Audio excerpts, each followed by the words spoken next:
आप देख रहे हैं सतमारक रांगनंबर यूट्यूब चैनल और मैं लालचंद सतमारक। अगर हमारा वीडियो आपको अच्छा लगे तो लाइक करें, शेयर करें, सब्सक्राइब करना बिल्कुल न भूलें।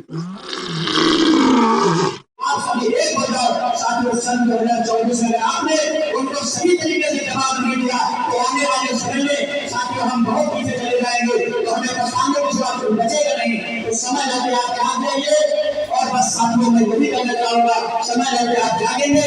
ऐसे में आप सभी लोगों से आशा उम्मीद करता हूँ, उसी आशा उम्मीद के साथ में आप सभी लोगों ने लेकर आपको ध्यान से सुना, इसके आभार। सर्वप्रथम बाबा साहब डॉक्टर भीमराव अम्बेडकर जी के चरणों में श्रद्धा सुमन अर्पित करते हुए महामानव तथागत बुद्ध के चरणों में श्रद्धा सुमन अर्पित करते हुए यहाँ पर उपस्थित सभी सम्मानित साथियों, आज 102 जयंती मान्य ललई सिंह यादव जी की हम लोग यहाँ मनाने के लिए उपस्थित हुए हैं। इसी क्रम में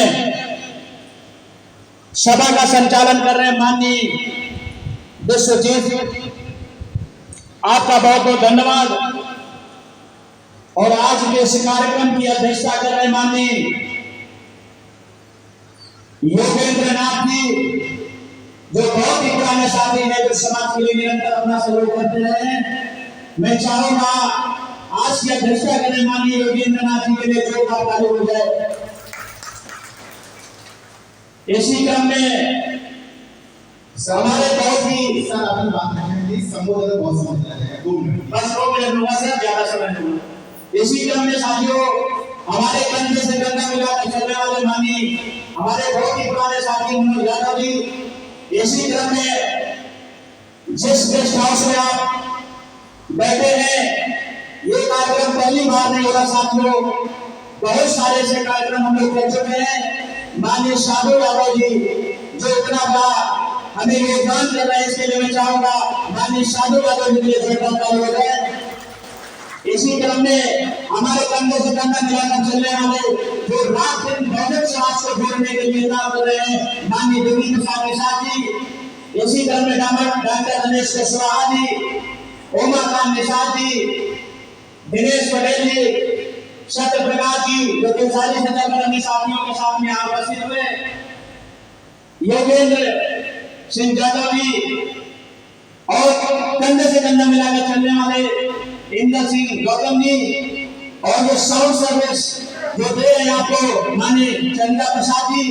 जहां कहीं हमारा कार्यक्रम होता है, अगर कहीं हमारी व्यवस्था नहीं हो पाती तो ये साथी हमारे संगठन के लिए है। मैं चाहूंगा सभी के लिए एक बार जोरदार ताली कर दीजिए। यहाँ पर मंच पर उपस्थित सभी सम्मानित साथियों एवं हमारे बीच में उपस्थित माताएं और बहनें, मैं साथियों लंबा समय नहीं लूंगा, आप सभी को धन्यवाद करते हुए मैं 2 बात कहकर अपनी बात को समाप्त करूंगा।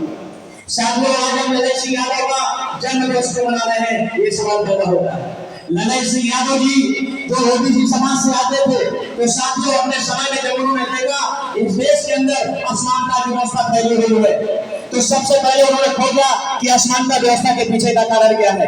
कारण उन्होंने खोजा तो पता लगा कारण इस धर्म की व्यवस्था है, जो हमारे देश के अंदर आज हिंदू धर्म की व्यवस्था है। उस व्यवस्था के माध्यम से साथियों यहाँ पर वर्ण व्यवस्था, जाति व्यवस्था बनाकर पूरे देश को विखंडित करने का कार्यक्रम चल रहा है। तो उसी क्रम में जब उनको पता लगा कि ये हमारे विखंडित होने का, हमारे बर्बादी का जो कारण है वो हिंदू धर्म है और ये रामायण है, तो साथियों सबसे पहला उन्होंने रामायण को सुप्रीम कोर्ट में उन्होंने पेश किया, और सुप्रीम कोर्ट में मुकदमा चलने के बाद सुप्रीम कोर्ट के जजों ने इसको खारिज किया और कहा कि वाकई में ललई सिंह यादव आपकी बात पूर्ण रूप से सत्य और सही है, और ये रामायण पूरी तरीके से काल्पनिक है, और उसको वास्तव उसको खारिज करते हैं। ललई सिंह यादव उस जो है मुकदमे को जीता, और ये पूरे देश के लोगों को शायद पता नहीं है कि आज जो जिस नाम की बात करते हैं, जिस रामायण की बात करते हैं, साथियों ललई सिंह यादव ने उस मुकदमे को जीता था, और ये सुप्रीम कोर्ट ने इस बात को माना था कि रामायण आज जो पूरे देश में चल रही है वो एक काल्पनिक कहानी है।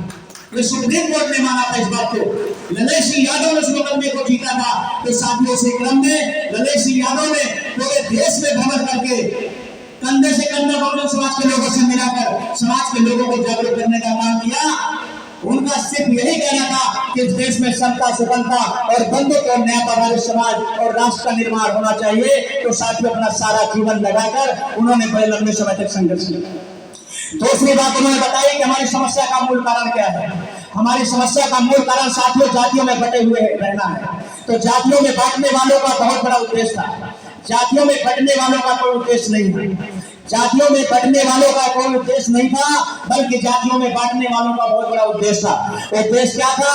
जो बांटने वाले लोग थे, इस देश में सामंतवादी जो मानसिकता के लोग थे, उन्होंने सोचा ये बहुजन समाज को जातियों में बांटेंगे तो निश्चित रूप से हम देश में लंबे समय तक शासन करेंगे। तो साथियों, आज 6743 जातियों में ये पूरा बहुजन समाज बटा हुआ है और अपनी जात पे लोग गर्व कर रहे हैं और गर्व करना ही हमारी सबसे बड़ी समस्या का कारण है।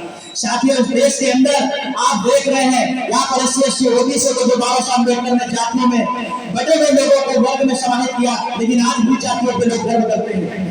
अगर मैं कहता हूँ कि वो साथियों सभी को क्रम वाइज एक जूता किसी को मारता है, किसी को 4 जूते मारता है, किसी को 10 जूते मारता है, तो एक जूते खाने वाला व्यक्ति क्या कहता है? हमें तो एक पड़ रहे हैं, नीचे वाले को 4-4 पड़ रहे हैं। यही हमारी समस्या का मूल कारण है।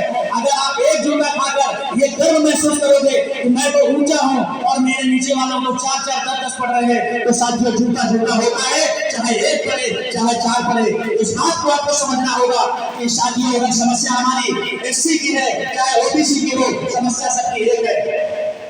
लेकिन बस इतने से समझ लीजिए कि वो सबको क्रम वाइज जूते मार रहा है, किसी को 4 मार रहा है, तो साथियों जूता जूता होता है, किसी को 4 पड़ रहे, किसी को 10 पड़ रहे। अगर हम इस बात का गर्व करते हैं कि हमें एक जूता पड़ रहा है, नीचे वाले को तो 10 पड़ रहे हैं, तो साथियों दुनिया का सिद्धांत कहता है जूता जूता होता है, चाहे एक हो चाहे 4 हो।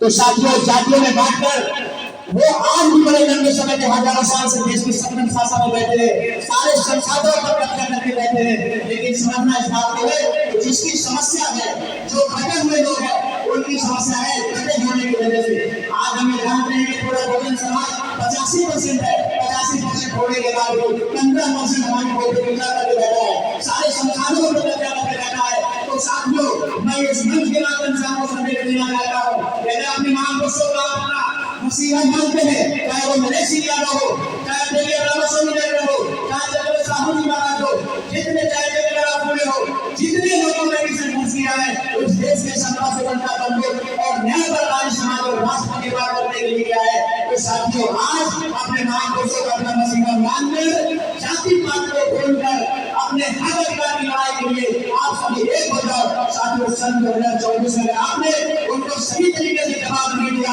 तो आने वाले समय में साथियों हम बहुत पीछे चले जाएंगे, तो हमें पछताने को जवाब बचेगा नहीं। तो समय रहते आप ध्यान देंगे और बस साथियों मैं यही कहना चाहूंगा, समय रहते आप जागेंगे। ऐसे में आप सभी लोगों से आशा उम्मीद करता हूँ, उसी आशा उम्मीद के साथ में आप सभी लोगों ने लेकर आपको ध्यान से सुना, इसके आभार, धन्यवाद। जय हिंद, जय भारत।